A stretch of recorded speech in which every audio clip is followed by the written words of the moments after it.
અમદાવાદમાં દીપડાની એન્ટ્રી. નમસ્કાર, હું છું પીનલ. સ્વાગત છે આપનું કરંટ ટોપિકમાં. અને ખરેખર આ ખૂબ જ સાંભળીને સૌને નવાઈ લાગી રહી છે કે જ્યારે ગઈકાલે અમદાવાદમાં ઘુમા વિસ્તારની એક શરણદીપ સોસાયટીમાં દીપડો જોવા મળ્યો અને એ જે દીપડો છે એ સીસીટીવીમાં કેદ થયો છે. સીસીટીવીમાં દ્રશ્યો લોકોએ જોયા છે, કઈ રીતે એ સોસાયટીમાં પહોંચ્યો છે. જે પ્રકારની જાણકારી મળી રહી છે કે ત્યાં આગળ એક દિવાલ પરથી કૂદીને, એટલે ત્યાં પાછળ જંગલ વિસ્તાર છે તેવું જાણવા મળ્યું ને ત્યાંથી તે સોસાયટીમાં આવ્યો ને ત્યારબાદ એ ત્યાંથી જતો રહ્યો છે. એટલે પકડથી હજી બહાર છે. અને હવે આજે ફરી એક વખત એવા સમાચાર મળી રહ્યા છે કે ચાંદખેડા વિસ્તારમાં પણ દીપડો જોવા મળ્યો છે. જોકે હજી સુધી ચાંદખેડા વિસ્તારમાં જે દીપડો જોવા મળ્યો છે તેને લઈને વન વિભાગ દ્વારા કોઈ પણ પ્રકારની પુષ્ટિ કરવામાં નથી આવી, પણ ત્યાં ઘણા લોકો એવું જણાવી રહ્યા છે કે દીપડો જોવા મળ્યો છે, સીસીટીવીમાં સામે આવ્યો છે. પણ જ્યાં સુધી વન વિભાગ તરફથી કોઈ પુષ્ટિ કરવામાં નથી આવી ત્યાં સુધી આ જે સમાચાર છે તે સાચા છે કે નહીં તેની તપાસ હાથ ધરવામાં આવી રહી છે. પરંતુ વાત એ છે કે ઘુમા વિસ્તારમાં જે સીસીટીવી સામે આવ્યા છે તે ચોક્કસપણે સાચા છે કે હા, અમદાવાદની આ શરણદીપ સોસાયટીમાં જે દીપડો છે તે જોવા મળ્યો છે. હવે દીપડો જ્યારે જોવા મળે ત્યારે ચોક્કસથી લોકોમાં એક ભયનો માહોલ જોવા મળે.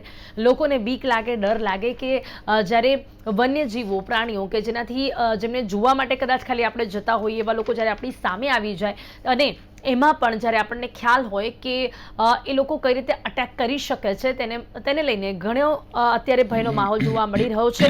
દીપડાને શોધવા માટે સર્ચ ઓપરેશન પણ હાથ ધરવામાં આવી રહ્યું છે અને આ જે વિસ્તાર છે, સોસાયટી છે, ત્યાં આગળ તેના ફૂટસ્ટેપ પણ જોવા મળ્યા છે. તો આજે વાત આપણે એ કરીશું કે ખરેખર લોકોમાં જે દહેશત જોવા મળી રહી છે, જે ડર જોવા મળી રહ્યો છે, જે ભયનો માહોલ જોવા મળી રહ્યો છે અને જે સીસીટીવી સામે આવ્યા છે, આ બધાની વચ્ચે અત્યારે હાલ લોકો જે વિચારી રહ્યા છે અને જે લોકોમાં ભય છે તેની માટે શું કરવું જોઈએ, એની સાથે સાથે દીપડો જે શહેરી વિસ્તારમાં જોવા મળ્યો છે એ પણ એક બહુ જ મોટો પ્રશ્ન બની ગયો છે. તેને લઈને પણ ચર્ચા છે. ઘણા સમયથી આપણે આ ચર્ચા કરતા આવ્યા છે કે ક્યાંક ને ક્યાંક મનુષ્ય જાતિ જે છે શહેરીકરણ એટલું કરતી થઈ રહી છે કે જેના કારણે જંગલ વિસ્તાર નષ્ટ થતું જઈ રહ્યું છે. શું આ પણ એક કારણ છે કે હવે વન્યજીવો શહેરી વિસ્તાર તરફ આપણને વળતા જોવા મળી રહ્યા છે? તમામ મુદ્દાઓ પર આપણે વાત કરીશું. એની સાથે જ ખાસ આ તમામ મુદ્દાઓ પર પ્રકાશ પાડવા માટે મારી સાથે અહીંયા જોડાઈ ગયા છે વિશાલ ઠાકુર, વન્યજીવ સંરક્ષક છે, મનીષ વૈદ્ય, પ્રાણી પ્રેમી છે.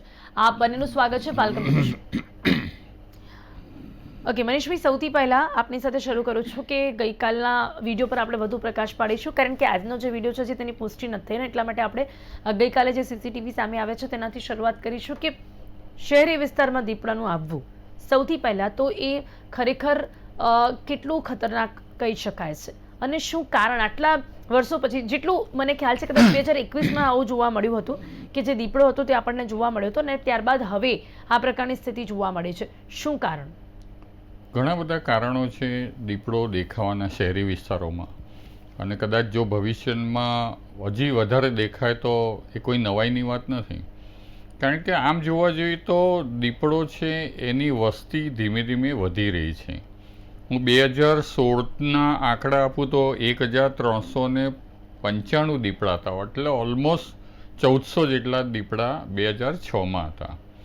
અને 2023માં એની ગણતરી થઈ 2774, એટલે 3000 જેટલા પહોંચી રહ્યા છીએ આપણે.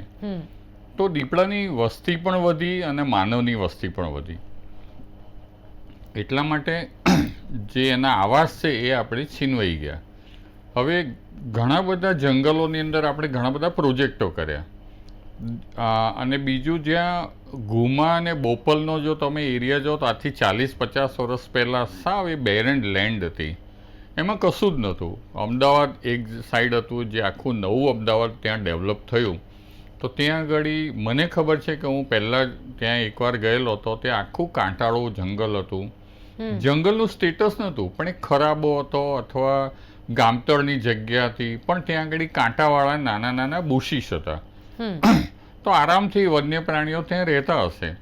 આજે શું થયું કે બધા જ બુશ ને બધું જે જંગલ જેવું હતું એ બધું સાફ થઈ ગયું, અને ત્યાં આગળ રહેણાંકના મકાનોની સાથે સાથે જે બહારનો વિસ્તાર હતો ત્યાં ખેતીની જમીન ડેવલપ થઈ, એટલે લોકોની અવર જવર વધી. એટલા માટે વન્ય પ્રાણીઓને ધીમે ધીમે ખસતા ખસતા કાં તો જંગલની તરફ જશે કાં તો કોઈના કોઈ માનવ વસાહતની ચાડે દેખાશે. હવે અમદાવાદમાં ખાસ આવાના ઘણા બધા કારણો હોઈ શકે. એક તો આપણો નદીનો પટ છે, જી. ત્યાંથી માઇગ્રેશન થઈ શકે. હમ. બીજું, અમદાવાદની આજુબાજુના જો તમે જે પ્રોટેક્ટેડ એરિયાની વાત કરો તો થોળ છે, પછી નળ સરોવર છે, કાં તો બીજા બધા જે સંરક્ષિત વિસ્તારો છે એના કરતાં પણ ઘણા બધા વિસ્તારો એવા છે જેને પ્રોટેક્ટેડ એરિયા જાહેર નથી કર્યો, પણ તેમ છતાં પણ ત્યાં આગળ આરામથી વન્ય પ્રાણીઓ રહી શકે છે. તો ત્યાંથી પણ આવ્યા હોય. અમદાવાદથી થોડેક દૂર. પણ મનીષભાઈ, મને સવાલ એ પણ થાય છે કે લાઈક જંગલો તો હજી પણ છે જ આ અલગ અલગ વિસ્તારોમાં, તો ત્યાંથી અંદર એટલે શહેરી વિસ્તારમાં આવવા માટેની કોઈ બાઉન્ડ્રીઝ નથી હોતી? શું બહુ ઇઝી છે કોઈ પણ વન્ય પ્રાણીઓનું આવી રીતે શહેરી વિસ્તારમાં આવી જવું? જંગલની અંદર બાઉન્ડ્રી હોય, પણ એ બહુ નાની દિવાલ હોય. તમે ક્યારેક ગીરમાં ગયા હોય તો એ 3 ફૂટની દિવાલની હોય, અને વન્ય પ્રાણીઓને ક્યાં ખબર છે કે આ મારી જંગલની હદ પૂરી થઈ, આ માનવની હદ પૂરી થઈ. બિલકુલ. હા, તો ધીમે ધીમે એ જ્યાં આગળ એની ખોરાકની અવેલેબિલિટી હશે ત્યાં આગળ એ મૂવ થશે. પણ દીપડો બહુ શાય કેટ છે, બહુ ઇન્ટેલિજન્ટ. બિલાડી કુળમાં સૌથી વધારે ઇન્ટેલિજન્ટ હોય તો હું દીપડાને માનું છું. અને દીપડો શાય એટલા માટે છે કે માણસની જોડે જ્યાં માનવ વસાહત છે એની પેરાફરી 2-3 કિલોમીટર કે 5 કિલોમીટરમાં રહેવાયેલા ટેવાયેલો છે. એકદમ ઘોર જંગલમાં તો હશે, પણ માનવની સાથે આવવાના કારણો એના ઘણા બધા છે. કારણ કે એને અહીંયા વાંદરા છે, કૂતરા છે, ભૂંડ છે, એ બધું ખાવા મળે, શિકારમાં છે. કાલનો જે દીપડો હતો એ એક મરઘીનો શિકાર કરેલો, એવા વાતો થયેલી છે. એટલે ઘણીવાર મહેસાણા બાજુથી પણ દીપડા આવી શકે છે, નળ સરોવર કાં તો થોળનો વિસ્તાર છે ત્યાંથી પણ આવી શકે. એટલે બહુ નવી વસ્તુ નથી, અને આવશે, પણ એને આપણે ટેકલ કરવા પડશે. દીપડાથી ભયભીત થવાની જરૂર નથી. હું પોતે પર્સનલ માનું છું કે દીપડો જો ધારો કે જોવા મળ્યો હોય તો એને પકડવાની પણ જરૂર નથી. શા માટે આપણે કેપ્ચર કરીએ? એની મેતે આવશે અને જતો રહેશે. દીપડો એટલો બધો ચાલાક પ્રાણી છે કે તમે એકલ દોકલ માણસ હોય અને જો વાત કરતા હોય તો પણ એ તમારને દેખાશે નહીં, એ છુપાઈ જશે ને ક્યાંક જતો રહેશે.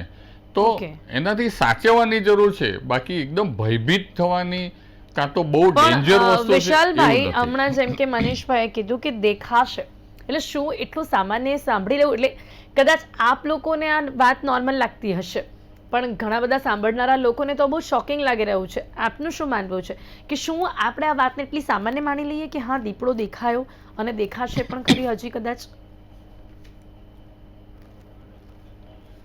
એક સ્ટેટમેન્ટ આપેલું છે કે આપણી જે સિવિલાઇઝેશન છે, ઓલ્ડ સિવિલાઇઝેશન છે, આ એનિમલ સાથે રહેવા માટે જેટલા પણ આપણી આજુબાજુ જે વન્યજીવો છે, ઇવન એમનું નામાકરણ પણ આપણી જે જૂની સિવિલાઇઝેશન છે એમ જ કરેલું છે. દીપડો નામ આપણે નથી પાડ્યું, આપણી જૂની સભ્યતા એને નામ આપ્યું છે. દેટ મીન્સ એમને બહુ સારી રીતે ઓળખતા હતા અને આપણે પહેલા વન્યજીવો સાથે રહેવા ટેવાયેલા હતા.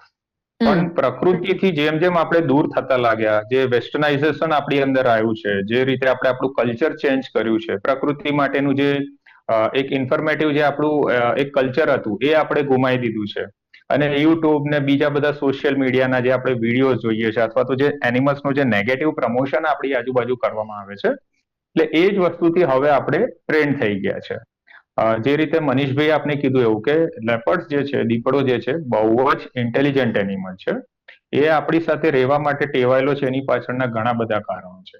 જેમ કે દક્ષિણ ગુજરાતની અંદર સુગર કેન ફાર્મિંગ જે થાય છે, કે જે કેળાની ખેતી થાય છે, એના માટે બહુ સુંદર આવાસ સ્થાન ઊભું કરે છે. તો એને ફેસિલિટીઝ હ્યુમન આપી રહ્યું છે. એને એટ્રેક્ટ કરવા પાછળ માણસનો બહુ મોટો રોલ છે. આપણને ખબર નથી હોતી, પણ ઇનડાયરેક્ટલી આપણે લેપર્ડ અને બીજા બધા જે વાઇલ્ડ એનિમલ્સ છે એને આપણે જ ઇન્વાઇટ કરતા હોઈએ છીએ. આપણે ડોગ્સ પાડીએ છીએ, કે બીજા બધા પેટ એનિમલ્સ રાખીએ છીએ, જેનાથી એનિમલ્સ એટ્રેક્ટ થાય છે આપણી તરફ.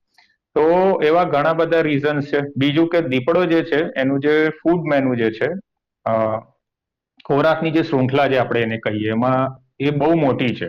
100+ એનિમલ્સ એ આરામથી શિકાર કરીને ખાઈ શકે છે. એમાં એ પોતાનાથી ઘણો નાનો ઉંદર પણ પકડી શકે છે, ને પોતાનાથી 3 ગણો મોટો શિકાર એટલે કે નીલગાય જેવા પ્રાણીઓનો પણ એ શિકાર કરી શકે છે. બીજું કે ઝાડ પર રહેવા ટેવાયેલો છે બીજા બધા પ્રિડેટર્સથી બચવા માટે. અને બીજું કે આગળ મનીષભાઈએ કીધું એ રીતે કે છુપાવામાં એની જે માસ્ટરી છે એ બહુ સારી છે. એ તમારી આજુબાજુ પણ ક્યાંક દબાઈને બેસી ગયો હોય, લપાઈને બેસી ગયો હોય તો પણ આપને ખ્યાલ નહીં આવે. અને કેટ્સનું નહીં, પણ એક આવી ક્યુરિયસ, રીતે શહેરી વિસ્તારમાં તેનું ફરવું આપણે સામાન્ય ગણી શકીએ. જો શહેર જે છે એને ગામ, શહેર, જંગલ આ બધા નામ આપણે આપ્યા છે. પ્રાણીઓ માટે એવા કોઈ નામ મેટર નથી કરતા. એમને એમની ફેસિલિટીઝ મળી જાય, રહેવા માટેની અને ખાવા પીવા માટેની જે યોગ્ય સુવિધાઓ મળી જાય, તો એ લોકો એની અંદર બહુ સારી રીતે મેનેજ કરી શકે છે. ના, જે એટલે રીતે એ જ આપણે કહીએ પ્રશ્ન કે છે મને વિશાલભાઈ, કે અત્યાર સુધી આટલા વર્ષો સુધી એ લોકો જ્યાં રહેતા હોય, શું ત્યાં એવી ફેસિલિટીનો અભાવ પડ્યો હોય? શું ત્યાં એમને એમનું ભોજન ના મળ્યું હોય? શા માટે હવે એમને મૂવ થવું પડ્યું? આટલા વર્ષો પછી એ લોકો આવી રીતે રસ્તો કેમ બદલ્યો હોય?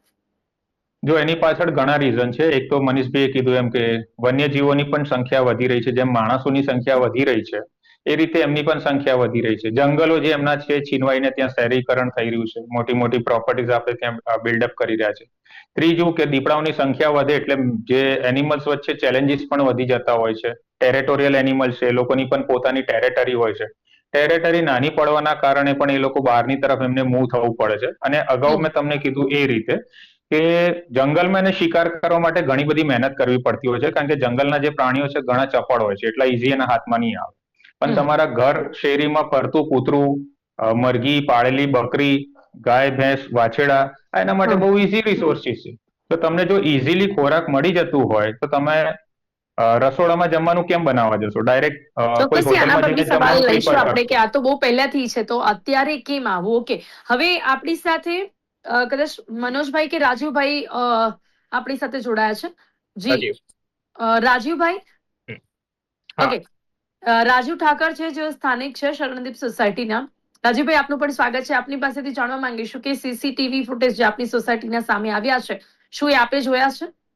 હા, નમસ્તે. હું રાજીવ અને શરણદીપમાં જ રહું છું.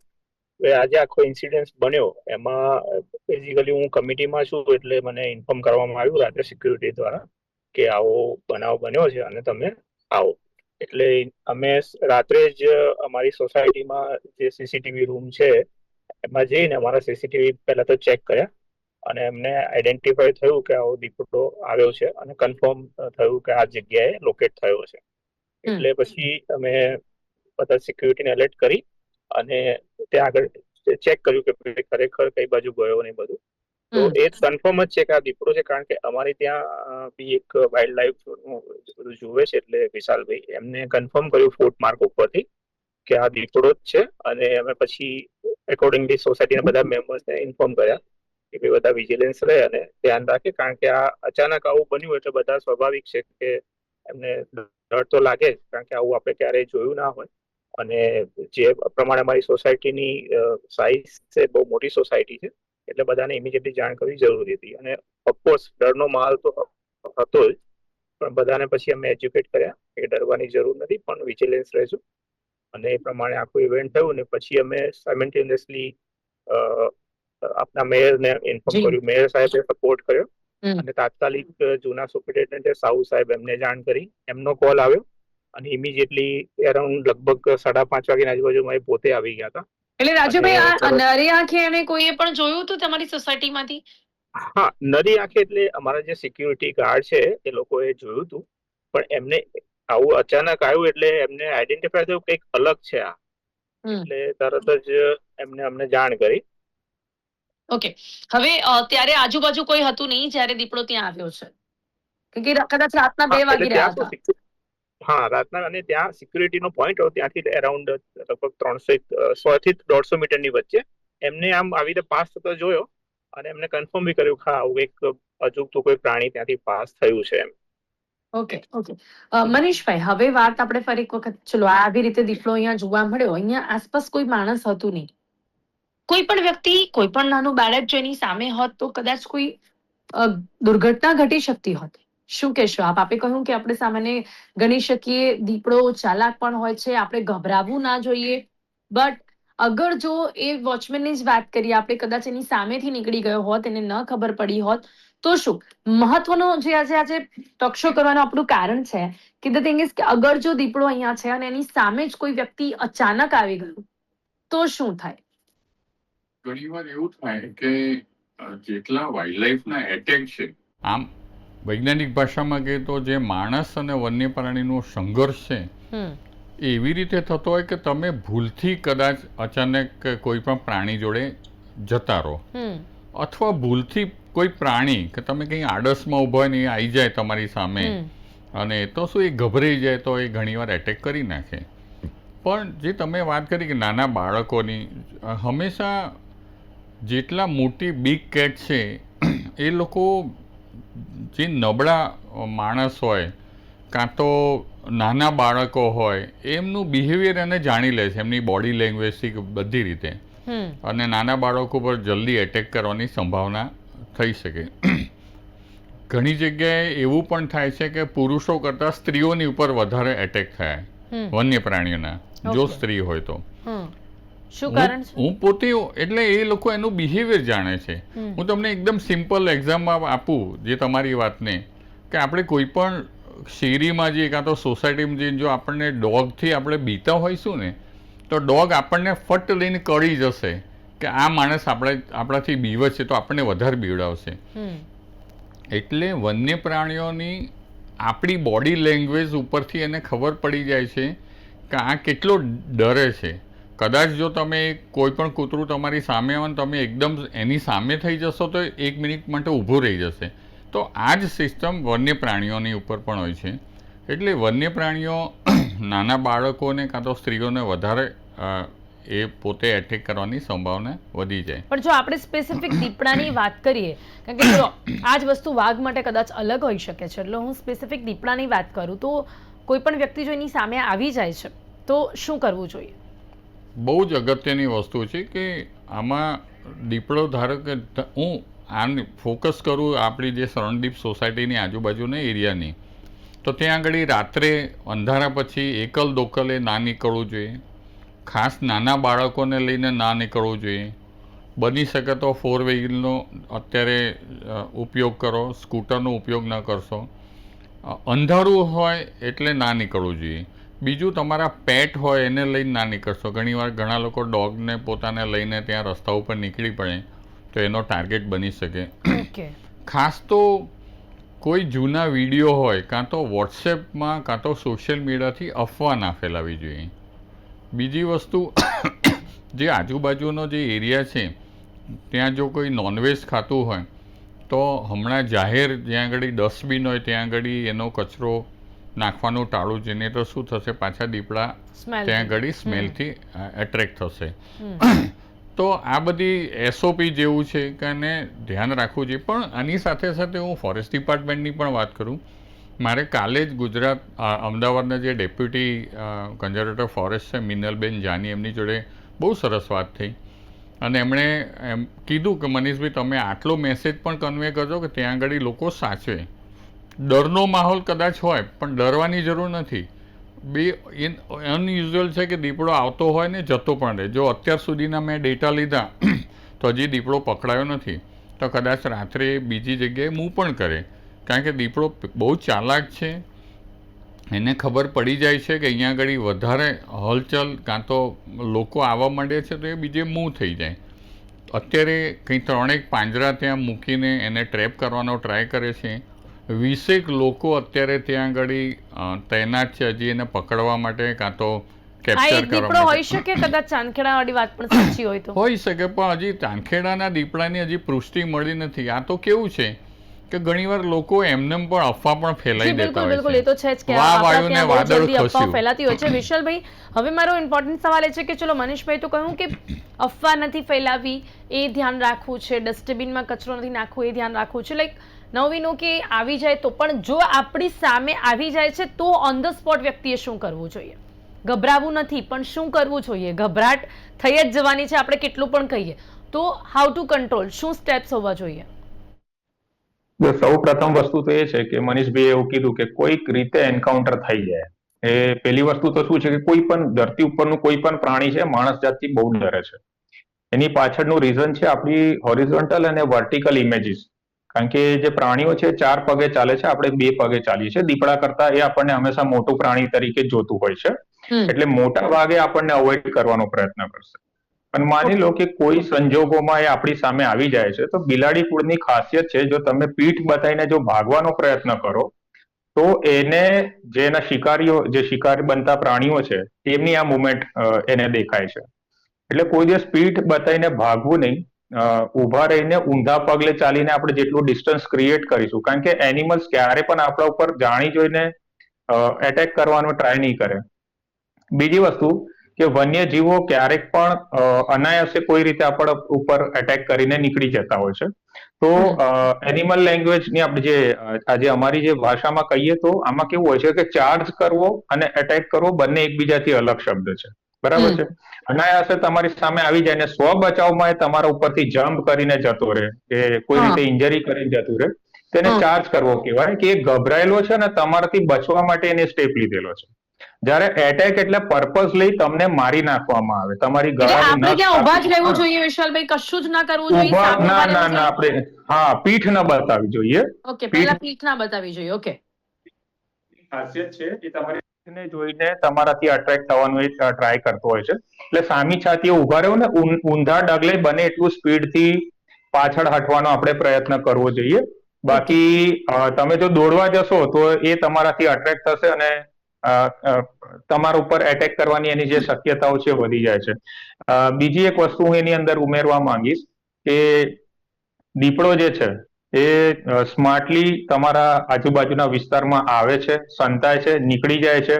હમણાંનું અમારું જે કેસ સ્ટડી લેપર્ડ ઉપર ચાલી રહ્યું છે, તો મુંબઈ જેવા રીચ જે સિટી છે, વસ્તી ધરાવતી જે સિટી છે, એમાં ધારાવી જેવા વિસ્તારોમાં એ આવે છે રાત્રે, જ્યાં હજારો લાખો લોકો રહે છે. અને ત્યાંથી આવીને શેરીમાં, એટલે સાંકડી શેરીમાંથી પણ એ કૂતરાને કે બિલાડીને કે બકરીને ઉચકીને લઈ જાય છે. એ જ રીતે જે સંજય ગાંધી નેશનલ પાર્ક છે, ત્યાં ફ્લેટ્સ જે બની ગયા છે જંગલને અડીને, ત્યાં પણ એ આવે છે. એનો પર્પસ એનો ખોરાક મેળવવાનો છે. એનો પર્પસ માણસ પર હુમલો કરવાનો બિલકુલ નથી. બરાબર છે. બહુ ઓછા એવા કેસ હોય પ્રશ્ન છે. એ છે કે એનો ખોરાક માણસ ના બની જાય તે માટે લોકોને બીક લાગતી હોય છે, ભય લાગતો હોય છે, એટલા જ માટે આજે આપણે લોકોને સમજાવવાનો પ્રયાસ કર્યો છે. ઓકે, રાજુભાઈ પણ આપણી સાથે જોડાયા, એમણે કહ્યું કે આમની સોસાયટીમાં કેવી રીતે આ બધું થયું છે. તો રાજુભાઈ, કદાચ આપે પણ બધું સાંભળી લીધું હશે આ ટોક શો પરથી, કે હવે આપની સોસાયટીમાં શું ધ્યાન રાખવાની જરૂરિયાત છે. એટલા જ માટે આપણે કનેક્ટ રાખ્યા હતા કે તમે સાંભળી શકો કે તમારી સોસાયટીમાં કોઈ પણ નોનવેજ ખાતું હોય તો એ ન ફેંકે, અને અત્યારે હાલ કોઈ પણ નાનું બાળક હોય કે પછી કૂતરાની સાથે બહાર ના નીકળે. આ બધું જ કદાચ અત્યારે આપ આપની સોસાયટીમાં પણ જણાવી શકશો. તો સમય આપણી પાસે ઓછો છે, તો ચર્ચાને સમાપ્ત કરવી પડશે. મનીષભાઈ, વિશાલભાઈ, રાજુભાઈ, આપ સૌ મારી સાથે ચર્ચામાં જોડાયા તે બદલ આપનો આભાર. Thank you so much. તો પેઓશ વિસ્તાર એવા ગુમામાં દીપડો જ્યારે જોવા મળ્યો, ત્યારબાદ આજે પણ જે જાણવા મળી રહ્યું છે કે ચાંદખેડામાં પણ કદાચ એ જ દીપડો હોઈ શકે, જો કે એની તપાસ હાથ ધરવામાં આવી રહી છે. પણ આજે આ ટોક શો થકી આપણે જણાવવાનો પ્રયાસ કર્યો છે કે ગભરાવાની જરૂરિયાત નથી. જો આવું કંઈક થઈ પણ જાય છે તો તમારે શું કરવું જોઈએ, અને એની સાથે સાથે અત્યારે હાલ તમામ જે આસપાસનો વિસ્તાર છે જ્યાં દીપડો જોવા મળે છે, ત્યાં લોકોએ શું ધ્યાન રાખવું જોઈએ. કરંટ ટોપિકમાં અત્યારે બસ આટલું જ. ફરીથી મળીશું નવા વિષયની સાથે. ત્યાં સુધી રજા આપશો. નમસ્કાર.